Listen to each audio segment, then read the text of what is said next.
जब सुने के होई भोजपुरी गाना बस बजे के चाही गाना।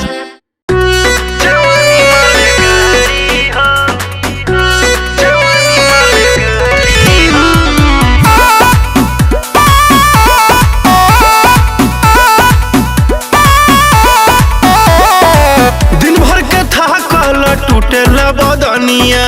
बानी नया अभी कनिया हो मन जाए राजा धर जानी पाजा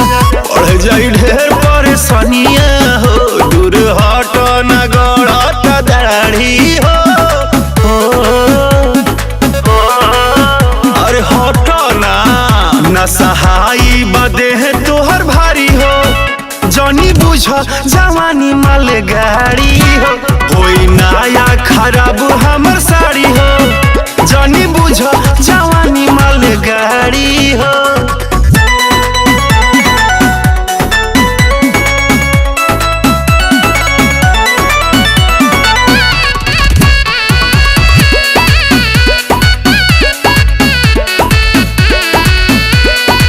जबरी न ऐसे तू करो सैया देवेला रोज तू डोज हो दुख में बानी करो नादानी ए पिया को दे बलोड हो जबरी न ऐसे तू करो सैया देवेला रोज तू डोज हो दुख में बानी करो नादानी ए पिया को दे बलोड हो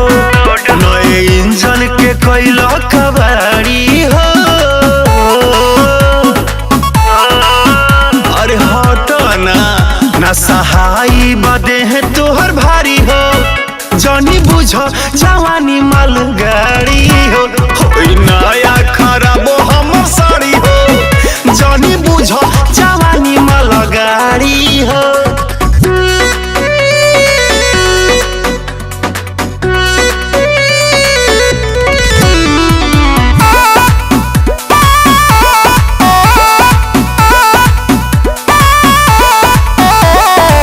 कैलो पे माना न माने लबतिया हो खोना ऐसे तुरेस हो चौबे रजनीश डरे धड़कता छतिया कोरोना तनी परहेज हो कैलो पे माना न माने लबतिया हो खोना ऐसे तुरेस हो चौबे रजनीश डरे धड़कता छतिया कोरोना तनी परहेज हो छोटू धरे ले राकेश कबारी हो अरे होने हटी ना सहाई बदे है तोहर भारी हो जनी बुझ जवानी माल गाड़ी हो